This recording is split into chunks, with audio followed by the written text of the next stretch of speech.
السلام علیکم ورحمۃ اللہ وبرکاتہ۔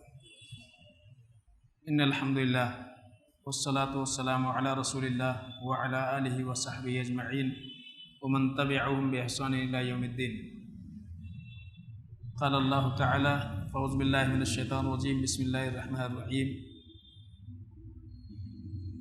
وما ارسلنا من قبلک من رسول الا نوحی الیہ انہ لا الہ الا انا فاعبدون۔ رب اشرح لی صدری ویسر لی امری واحلل عقدۃ من لسانی یفقہوا قولی۔ دعوت دین میں انبیاء کا مقصد، اس تعلق سے آج جس نقطے پر بات ہوگی وہ یہ ہے کہ دین کا مقصد عبادت ہے نہ کہ امامت۔ اس سے قبل کے درس میں مودودی صاحب کے اقوال میں سے من جملہ اصول میں سے بات ذکر کیا گیا تھا کہ دین میں سب سے اہم مسئلہ امامت کا ہے۔ تو یہاں یہ ذکر کیا جائے گا کہ دین کا مقصد عبادت ہے نہ کہ امامت۔ اس لیے کہ مودودی صاحب نے ایک بات کہی، ان کی کتاب ہے الاسس الاخلاقیہ، جس میں انہوں نے کہا کہ دین کا حقیقی مقصد امامت راشدہ یا خلافت راشدہ کے نظام کا قیام ہے۔ انہوں نے یہ جملہ استعمال کیا، دین کا حقیقی مقصد، یا جس کو کہا جائے کہ تخلیق انسانی کا مقصد، بہت عام ہے کہ ہر انسان یہ جانتا ہے عمومی طور سے، جس کو کتاب اللہ سنت رسول کا ادنا بھی شعور ہے، وہ سمجھتا ہے کہ اس کے اس دنیا میں بھیجے جانے کا مقصد کیا ہے، مقصد تخلیق کیا ہے، پیغمبروں کی بعثت اور اسی طرح سے ان کے اوپر کتابوں کا نزول۔ اس کا بنیادی مقصد یہ ہے جو اللہ تعالیٰ نے قرآن میں بیان کیا ہے، وما خلقت الجن والانس الا لیعبدون، کہ ہم نے انسانوں جناتوں کی تخلیق ہی اسی لیے کی ہے کہ وہ اللہ کی عبادت کریں۔ تو انسانوں کے دنیا میں بھیجے جانے کا مقصد اللہ رب العالمین کی عبادت، اور اسی طرح سے انبیاء کے اس دنیا میں آنے کا مقصد، اللہ فرماتے ہیں وما ارسلنا من قبلک من رسول الا نوحی الیہ انہ لا الہ الا انا فاعبدون۔ اللہ فرماتے ہیں کہ اے نبی، آپ سے پہلے ہم نے جتنے بھی رسول بھیجے، جتنے بھی انبیاء آئے، ان کو ہم نے یہ وحی کی تھی کہ جا کر کے یہ پیغام پہنچائیں لوگوں کو کہ اللہ کے علاوہ کوئی لائق عبادت نہیں۔ تو پتہ یہ چلا کہ تخلیق انسانی کا مقصد بھی اللہ کی عبادت ہے، اور اسی طرح سے انبیاء کے بعثت کا مقصد بھی اللہ کی عبادت ہے۔ لہذا یہ کہنا کہ دین کا حقیقی مقصد یہ خلافت راشدہ کا قیام ہے یا خلافت راشدہ کے نظام کا قیام ہے، یہ بات بالکل درست نہیں ہے۔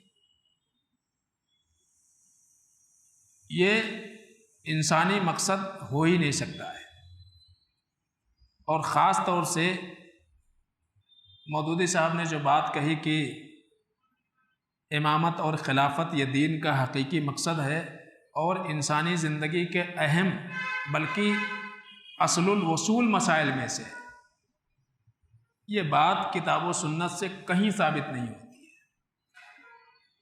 علامہ ابن تیمیہ رحمۃ اللہ علیہ خاص طور سے ایک رافضی کے ایک مقالے کے اوپر تنقید کیا ہے انہوں نے، جس کا نام ہے المنہاج۔ تو اس میں خاص طور سے وہ رافضی مصنف وہ لکھتا ہے، کہتا ہے کہ احکام دین کے اہم مطالب یا اہم مقاصد، یعنی دین کا اہم مقصد اور مسلمانوں کا سب سے عظیم مسئلہ، مسلمانوں کا سب سے عظیم مسئلہ مسئلہ امامت ہے۔ یہ کون کہتا ہے؟ ایک رافضی مصنف۔ تو ان کے یہاں تو امامت عظیم مسئلہ ہو سکتا ہے، لیکن سلف کے یہاں یہ عظیم مقصد نہیں رہا۔ ابتدا ہی سے جو سارے جھگڑے ہوئے وہ جھگڑے امامت ہی کے مسئلے کو لے کر کے ہوئے۔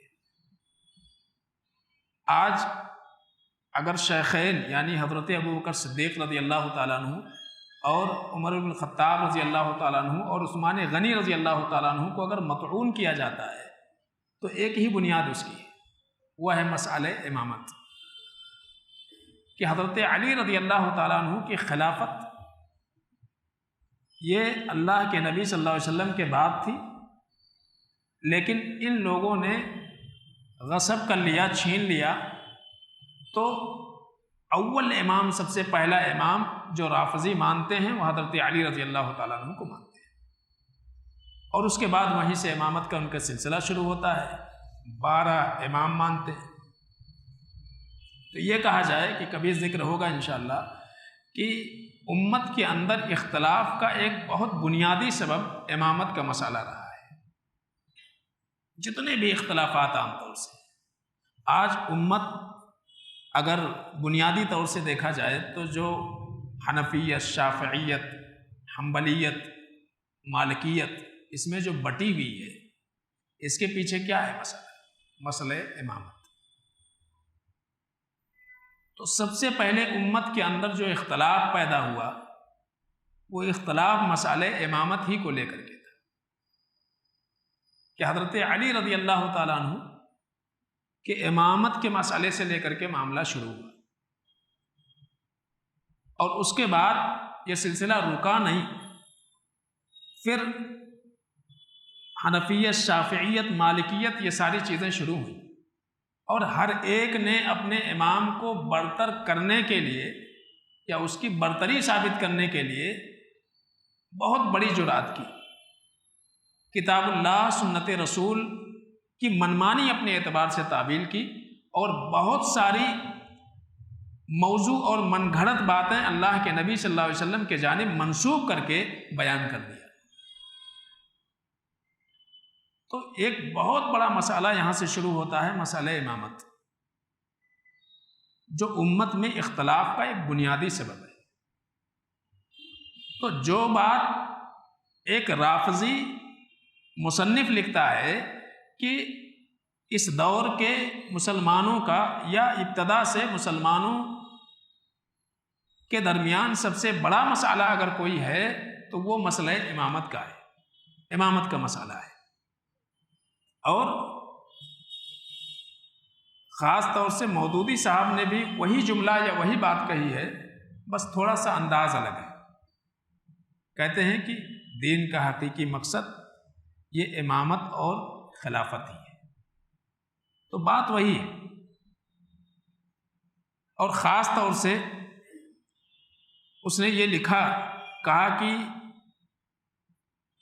امامت اتنا اہم مسئلہ ہے کہ امامت کے پانے سے کرامت کا درجہ حاصل ہوتا ہے، امامت کے پانے سے کرامت کا درجہ حاصل ہوتا ہے۔ اور وہ شیعہ مصنف لکھتا ہے، کہتا ہے کہ امامت کا جو مسئلہ ہے یہ مسئلہ ارکان ایمان کا مسئلہ ہے۔ اب آپ سوچئے ارکان ایمان کتنے ہیں؟ 10 کی 12 جی،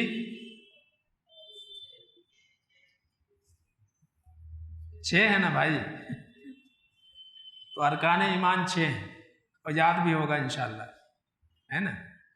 تو ارکان ایمان میں کہیں ذکر ہے امامت کا؟ کہیں نہیں۔ تو یہ کہتا ہے، لکھتا ہے، کہتا ہے کہ ارکان ایمان کا مسئلہ ہے جس کے ذریعے سے آدمی ہمیشہ جنت میں رہنے کا مستحق قرار پاتا ہے، اور اللہ رب العالمین کے غضب سے چھٹکارا حاصل کرتا ہے۔ علامہ ابن تیمیہ رحمۃ اللہ علیہ تنقید کرتے ہیں اس مصنف کے اوپر، لکھتے ہیں، کہتے ہیں کہ اس کا یہ جملہ کہ مسئلہ امامت احکام دین اور مسلمانوں کے مسائل میں سب سے اہم مسئلہ ہے یا اہم ترین مسئلہ ہے۔ کہتے ہیں کہ یہ شیعہ اور سنی مسلمانوں کے اجماع کے مطابق یہ بہت بڑا جھوٹ ہے، بہت بڑا جھوٹ ہے، بلکہ کفر ہے۔ یہ صرف جھوٹ ہی نہیں ہے بلکہ کفر ہے، اس لیے کہ اللہ اور اس کے رسول کے اوپر ایمان لانا یہ امامت کے مسئلے سے کہیں زیادہ عظیم مسئلہ ہے۔ سمجھ رہے ہیں؟ اللہ پر اور رسول اللہ صلی اللہ علیہ وسلم پر یا رسولوں پر، انبیاء پر ایمان لانا یہ امامت کے مسئلے سے کہیں زیادہ ہے، اور خاص طور سے جس چیز کو سب سے اہم مسئلہ بیان کیا جا رہا ہے، کتاب و سنت میں آپ اس کو تلاش کرنے سے بھی نہیں پائیں گے، نہیں ملے گی وہ چیزیں۔ اب ظاہر سی بات ہے کہ ایک آدمی جو اسلام میں داخل ہونا چاہتا ہے وہ کون سے کلمے سے داخل ہوتا ہے؟ لا الہ الا اللہ محمد رسول اللہ، کلمہ توحید یا کلمہ شہادت کے ذریعے سے مسلمان ہوتا ہے۔ سمجھ رہے ہیں؟ اب یہ وہ دعوت ہے جس پر رسول اللہ صلی اللہ علیہ وسلم نے کفار کے ساتھ شروع ہی سے جنگ کی ہے۔ کون سے مسئلے کو لے کر کے؟ عقیدہ کا مسئلہ، توحید کا مسئلہ، شروع سے اللہ کے نبی صلی اللہ علیہ وسلم نے، اور خاص طور سے کتب ستہ کے اندر آپ دیکھیں گے بہت معروف روایت ہے، بار بار پڑھی جاتی ہے۔ اللہ کے نبی صلی اللہ علیہ وسلم فرماتے ہیں امرت ان اقاتل الناس حتی یشہدوا ان لا الہ الا اللہ وان محمد رسول اللہ، کہ مجھے اس بات کا حکم دیا گیا ہے کہ میں لوگوں سے اس وقت تک لڑوں، اس وقت تک جنگ کروں یا جہاد کروں جب تک کہ وہ ایک اللہ کے عبادت کے قائل نہ ہو جائیں، جب تک اس بات کی گواہی نہ دیں کہ اللہ کے علاوہ کوئی لائق عبادت نہیں ہے، اور اس بات کی گواہی نہ دیں کہ محمد رسول اللہ صلی اللہ علیہ وسلم اللہ کے رسول ہے۔ تو پورا جھگڑا اور پوری جنگ، پوری لڑائی اللہ کے نبی صلی اللہ علیہ وسلم کی اگر تھی تو کس بنیاد پر تھی؟ اسی عقید توحید کی بنیاد پر تھی۔ تو کہاں گیا مسئلہ امامت؟ مسئلہ امامت یا مسئلہ امارت ہے ہی نہیں یہاں پہ کوئی مسئلہ، یہاں تک کہ اللہ کے نبی فرماتے ہیں وَيُقِيمُ الصَّلَاةَ وَيُؤْتُ الزَّكَاةَ، جب وہ توحید کو قبول کر لیں، نماز قائم کریں، زکوٰۃ دیں، فَإِذَا فَعَلُوا ذَلِكَ عَصَمُوا مِنِّي دِمَاءَهُمْ، جب لوگ اس پر آ جائیں تو پھر ان کا خون محفوظ ہو جاتا ہے۔ اب انہیں کوئی قتل نہیں کر سکتا، ان سے لڑائی نہیں کی جا سکتی ہے، جنگ نہیں کی جا سکتی ہے، اور ان کے مال محفوظ ہو جاتے ہیں إِلَّا بِحَقِّهَا وَحِسَابُهُمْ عَلَى اللَّهِ۔ إِلَّا بِحَقِّهَا کا مطلب یہ ہے کہ اللہ کی کوئی مسلمان کوئی ایسا کام کرے جو اس کو دائرے اسلام سے خارج کر دے، یا اسی طرح سے کسی کو ناحق قتل کر دے یا بدکاری کرے تو اس کو رجم کیا جائے گا، یا قتل کے بدلے قتل کیا جائے گا، یا پھر دائرے اسلام سے خارج ہوتا ہے، مرتد ہوتا ہے تو پھر اسلامی حکومت ہے تو اس کو قتل کیا جائے گا۔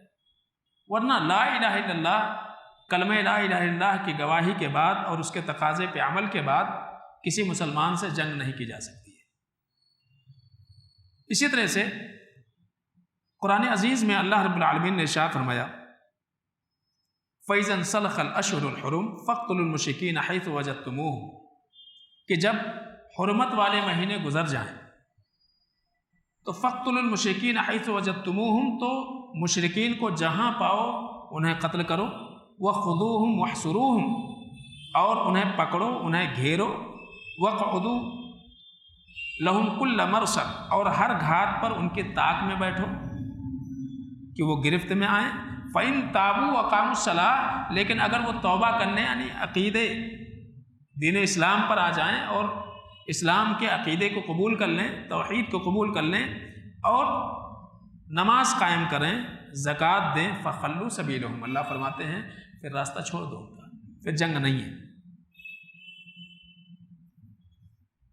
تو اب یہ سارے جو معاملات ہیں خاص طور سے، اور قرآن میں اللہ تعالیٰ نے سورہ توبہ میں ایک بات کہی کہ فَإِن تَابُوا وَأَقَامُوا الصَّلَاةَ وَآتُوا الزَّكَاةَ فَإِخْوَانُكُمْ فِي الدِّينِ، اگر لوگ توحید کو قبول کر لیں، نماز قائم کریں، زکوٰۃ دیں تو تمہارے دینی بھائی ہو گئے۔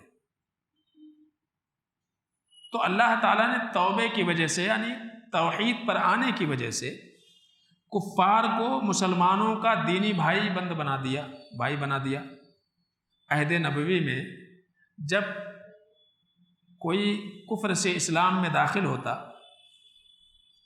تو آپ صلی اللہ علیہ وسلم اس کے اوپر اسلامی احکام نافذ فرماتے، لیکن امامت کا کہیں اللہ کے نبی صلی اللہ علیہ وسلم نے کوئی تذکرہ نہیں فرمایا۔ اسلامی احکام اللہ کے نبی صلی اللہ علیہ وسلم بتاتے تھے۔ تو آپ دیکھیں گے کہ کتاب و سنت میں کہیں اس بات کا ذکر نہیں ہے کہ سب سے اہم مسئلہ دین کا مسئلہ امامت ہے یا امارت ہے یا خلافت ہے۔ اسی طرح سے دوسری بات یہ ہے کہ ہر زمانے میں اللہ اور اس کے رسول پر ایمان یعنی عقیدے کی اصلاح، یہ امامت کے مسئلے سے کہیں زیادہ اہم معاملہ مانا جاتا رہا۔ کسی بھی وقت میں اسلام میں اور مسلمانوں کے درمیان امامت کا مسئلہ اہم نہیں بنا ہے۔ اسی طرح سے اگر جس طرح سے ایک رافضی لکھتا ہے اور خاص طور سے مولانا مودودی صاحب لکھتے ہیں،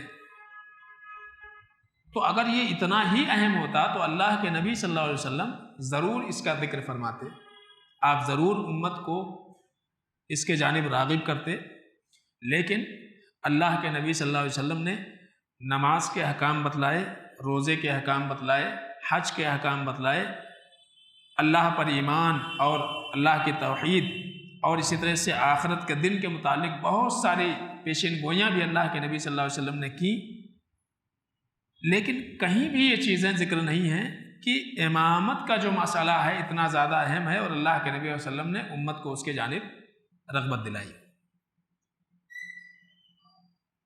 اسی طرح سے امام ابن تیمیہ رحمۃ اللہ علیہ آگے فرماتے ہیں، کہتے ہیں کہ یہ معلوم کرنا بھی ضروری ہے کہ جب مسئلہ دین کا سب سے اہم اور افضل مسئلہ ہے تو کتاب اللہ میں اس کا ذکر دوسروں سے کہیں زیادہ ہونا چاہیے۔ یعنی جس طرح سے ایک بات کا دعویٰ کیا جا رہا ہے کہ امامت اور امارت اور خلافت یہ سب سے اہم مسئلہ ہے کہ آدمی عقیدے سے پہلے، عبادت سے پہلے، اعمال سے پہلے یہ کوشش کرے کہ اسلامی حکومت قائم ہو جائے۔ اگر یہ اتنا ہی زیادہ اہم ہوتا تو پھر کتاب اللہ میں اس کا ذکر کثرت کے ساتھ ہوتا، لیکن آپ قرآن کا کوئی بھی صفحہ کھول کر کے دیکھ لیجیے، اس صفحے پر اگر ذکر ملے گا تو توحید کا ذکر ملے گا، عقیدے کا تذکرہ ملے گا۔ تو جب سے جو سب سے اہم ہے اس کا ذکر اللہ تعالیٰ نے ہر صفحے پر کیا ہے، تو اگر امامت کا اتنا ہی مسئلہ اہم ہوتا، خلافت کا، امارت کا، تو اللہ تعالیٰ قرآن میں اس کا ذکر فرماتا، اور اسی طرح سے رسول اللہ صلی اللہ علیہ وسلم بھی اس کا ذکر فرماتے۔ جبکہ قرآن میں آپ دیکھیں گے، میں نے کہا کہ آپ کوئی بھی پیج اٹھا کر کے دیکھ لیجئے، وہاں اللہ رب العالمین کی ربوبیت کا ذکر ہے، توحید کا تذکرہ ہے، اللہ کے اسماء و صفات کا تذکرہ ہے، ہر پیج پر آپ کو مل جائے گا۔ فرشتوں پر ایمان، کتابوں پر ایمان، آخرت کا بار بار ذکر ہو رہا ہے۔ جہاں کہیں کفر کا ذکر ہے اس کے ماں بعد ایمان کا تذکرہ ہے، جہاں کہیں ایمان کا ذکر ہے وہیں کفر کا ذکر ہے، جہاں کہیں جنت کا ذکر ہے وہیں جہنم کا ذکر ہے۔ تو آخرت کی طرف بار بار توجہ دلائی جا رہی ہے۔ اسی طرح سے عبرت، موعظت کے واقعات، حدود اور فرائض، خاص طور سے امر بالمعروف نہی عن المنکر، ان ساری چیزوں کا ذکر کثرت کے ساتھ آپ قرآن کے اندر پائیں گے، لیکن امامت کا اتنا ذکر نہیں ہے۔ امامت سے مراد خلافت، اتنا تذکرہ قرآن میں نہیں ہے۔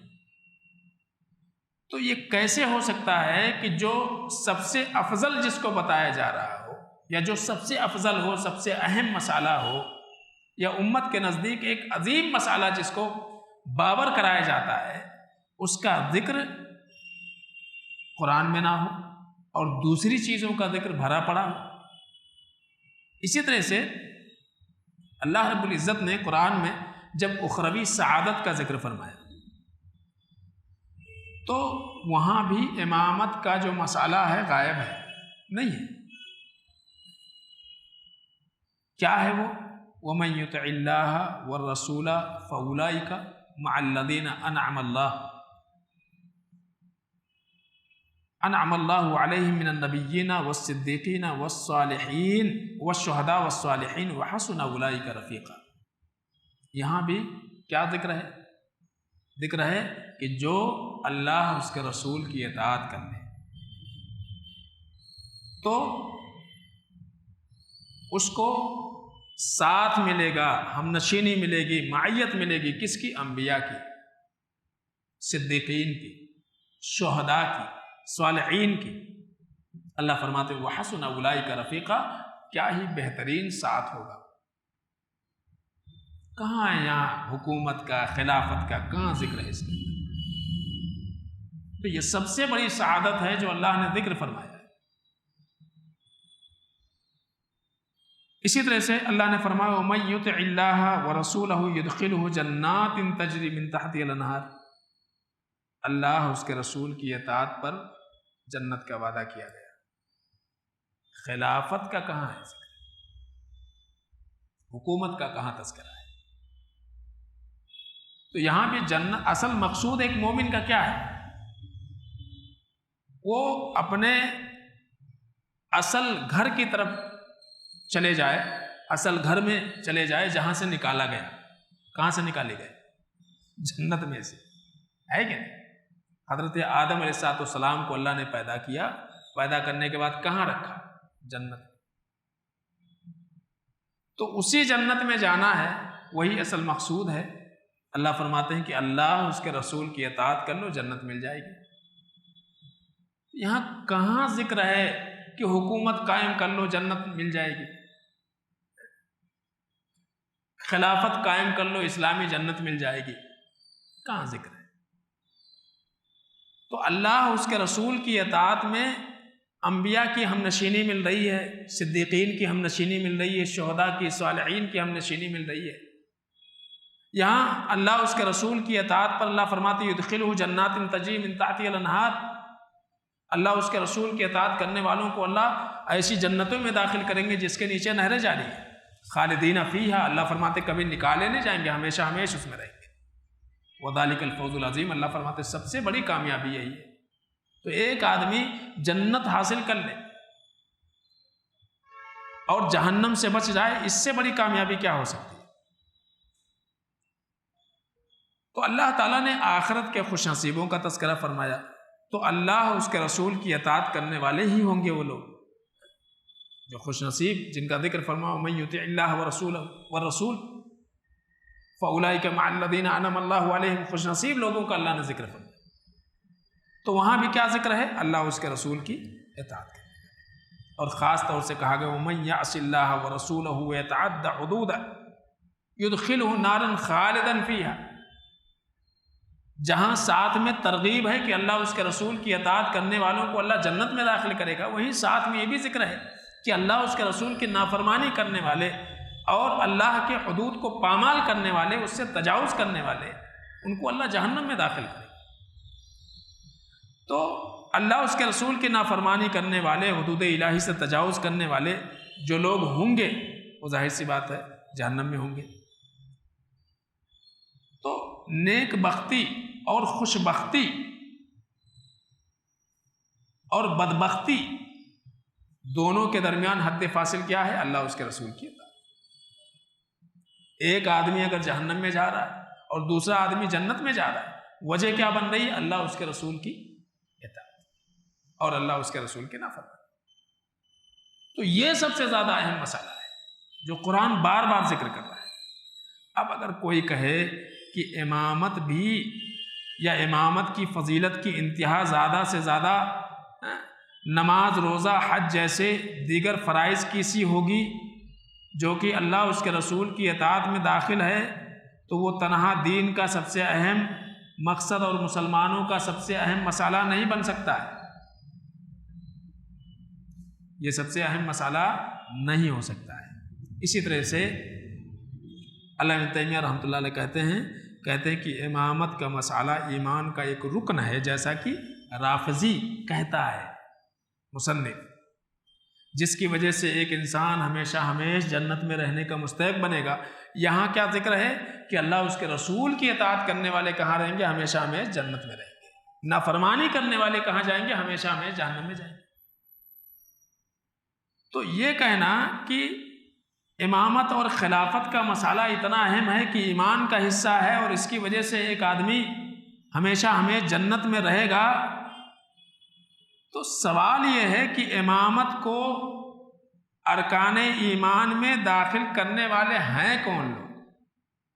بھائی نہ اللہ نے بتایا نہ رسول اللہ نے بتایا کہ خلافت جو ہے یہ ارکان ایمان میں شامل ہے، نہ ارکان اسلام میں ہے نہ ہی ارکان ایمان میں ہے۔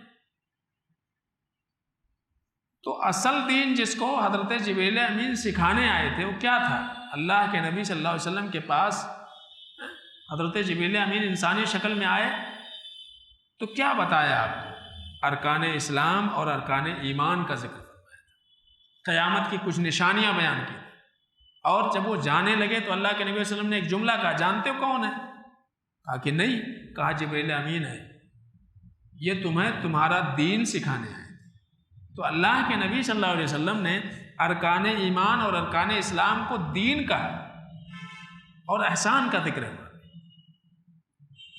تو ان تینوں چیزوں کو اللہ کے نبی صلی اللہ علیہ وسلم نے دین قرار دیا، اور یہاں یہ کہا جا رہا ہے کہ خلافت کا جو مسئلہ ہے کہ خلافت قائم ہونا چاہیے، یہ ارکان ایمان میں شامل ہے۔ سوال یہ ہے کہ اس کو کس نے بنایا؟ یہ اصول کس کا ہے؟ نہ اللہ کا ہے نہ رسول اللہ کا ہے۔ یہ تو ایک رافضی یہ لکھتا ہے کہ اس کے نزدیک امامت جو ہے ارکان اسلام کا مسئلہ ہے۔ ظاہر سی بات ہے یہ جاہل ہیں، باطل قسم کے لوگ ہیں۔ اللہ تعالیٰ نے مومنوں کے اوصاف، ان کے احوال قرآن عزیز کے اندر ذکر فرمائے، لیکن نہ اللہ نے امامت کا ذکر فرمایا نہ خلافت کا ذکر فرمایا۔ ایمان کے ارکان میں کہیں ذکر نہیں ہے، نہ رسول اللہ صلی اللہ علیہ وسلم نے جب ایمان یا اسلام کا ذکر فرمایا تو اللہ کے نبی صلی اللہ علیہ وسلم نے اس کا بھی ذکر نہیں فرمایا۔ میں نے کہا حدیث جبریل سب سے زیادہ معروف اور مشہور ہے، وہاں بھی ذکر نہیں ہے۔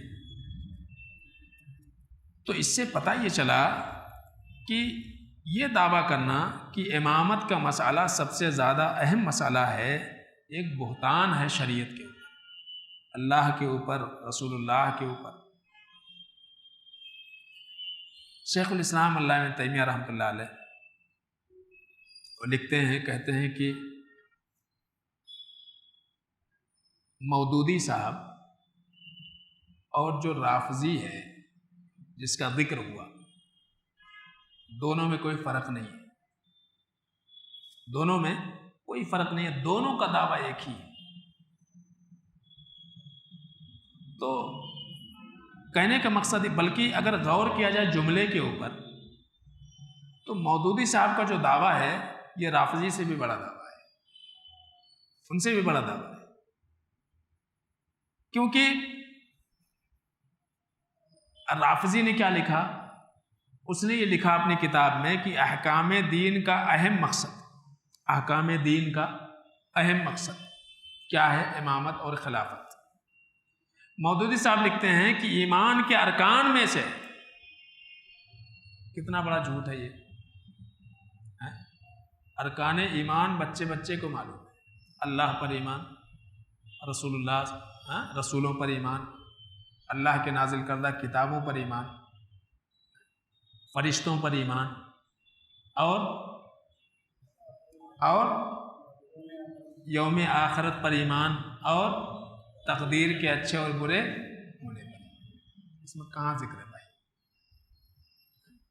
تو ایک رافضی لکھے تو لکھے، لیکن اپنے آپ کو اہل السنہ والجماعت کی طرف منسوب کرنے والا کوئی یہ کہے کہ خلافت یا ارکان ایمان میں شامل ہے یا ارکان ایمان سے اس کا تعلق ہے، یہ کتنا بڑا بہتان ہے۔ تو ظاہر سی بات ہے کہ انہوں نے، مودودی صاحب نے لکھا کہ انسانی زندگی کا سب سے بڑا مسئلہ ہے، یہ انسانی زندگی کا سب سے بڑا مسئلہ ہے اور اصل الاصول کا، اصولی چیزیں یعنی بنیادی عقیدہ. عقائد میں تمام انبیاء متفق تھے، اس سے پہلے بھی ذکر ہوا کہ شریعتیں الگ الگ ان کی تھیں لیکن عقیدہ سب کا ایک تھا. توحید کا پیغام سارے انبیاء نے ایک جیسا دیا، حضرت آدم علیہ السلام سے لے کر کے اور محمد رسول اللہ صلی اللہ علیہ وسلم جتنے بھی انبیاء آئے، تمام انبیاء کا پیغام عقیدے کے باب میں تو ایک تھا. ہاں، جو فروعی مسائل تھے وہ الگ تھے، شریعتیں الگ الگ تھیں، لیکن بنیادی جو دعوت تھی اس دعوت میں کوئی اختلاف نہیں تھا.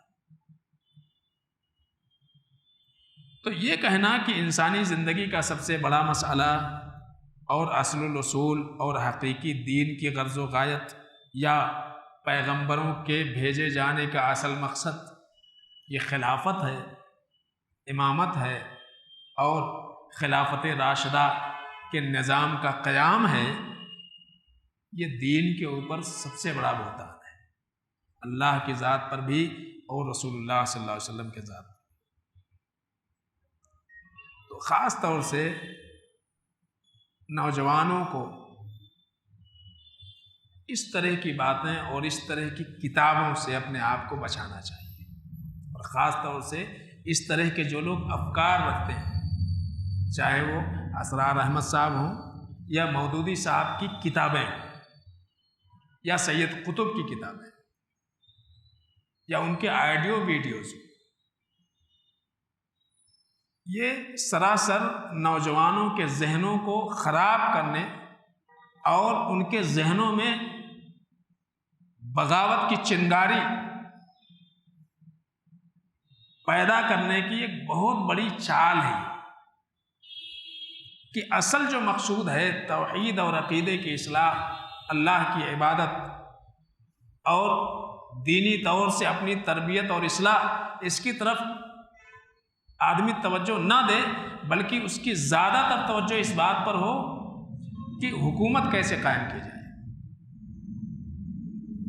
تو خاص طور سے شیخ ربیع بن ہادی المدخلی حفظہ اللہ لکھتے ہیں، کہتے ہیں کہ میں مسلم نوجوانوں کو نصیحت کرتا ہوں کہ وہ محمد رسول اللہ صلی اللہ علیہ وسلم کا جو پیغام ہے اس پیغام کو مضبوطی سے تھام لیں، اور خاص طور سے مودودی اور اس طرح سے جو دیگر لوگ ہیں اس طرح کے افکار رکھنے والے، ان کی طرف توجہ نہ دیں، ان کی کتابوں کی طرف رجوع نہ کریں، بلکہ قرآن کے مرتبے کو بلند کریں جو رب کا کلام ہے، اللہ کا کلام ہے، اور اسی طرح سے محمد رسول اللہ صلی اللہ علیہ وسلم کے فرامین کا علم حاصل کرنے کی کوشش کریں. کتاب اللہ، سنت رسول اور کتاب اللہ سنت رسول کو کسی انسانی بات سے اس کا موازنہ نہ کریں. یہ اللہ کی بات ہے، رسول اللہ صلی اللہ علیہ وسلم کی بات ہے، اس کے بالمقابل مودودی صاحب کا قول، ان کا فہم، تو کوئی مقابلہ ہی نہیں ہے. تو کوئی بھی شخص ہو، کسی بھی انسان کی بات کا موازنہ اللہ اس کے رسول کے کلام سے ہو ہی نہیں سکتا ہے، نہیں ہو سکتا ہے، چاہے اس کا مقام کتنا ہی بلند کیوں نہ ہو. لوگ اس کو دنیا بھر کا عقل مند کہیں، مجدد کہیں، مفسر کہیں، لیکن وہ اللہ اس کے رسول کی برابری کیسے کر سکتا ہے؟ ایک اللہ کا کلام ہے، رسول اللہ صلی اللہ علیہ وسلم کا کلام ہے، یہی ایمان ہے، اور بلکہ یہی ایمان کا تقاضا ہے کہ ہم اللہ اس کے رسول کی باتوں کو لیں، اور اس طرح کی جو ہیں بہتان اللہ اس کے رسول کے اوپر اور خاص طور سے ذہنوں کو خراب کرنے والی باتیں، ان سے اپنے آپ کو بچانے کی کوشش کریں. تو یہاں تک چند باتیں تھیں جو ایک شک خاص طور سے مولانا مودودی صاحب کا جو ایک فکر تھا امامت کے تئیں، اس کا ذکر ہوا. انشاءاللہ فی کل کے درس میں علماء امت کی نگاہ میں امامت جو ہے کیا ہے، اس کو بھی انشاءاللہ کل کے درس میں ہم دیکھنے کی کوشش کریں گے.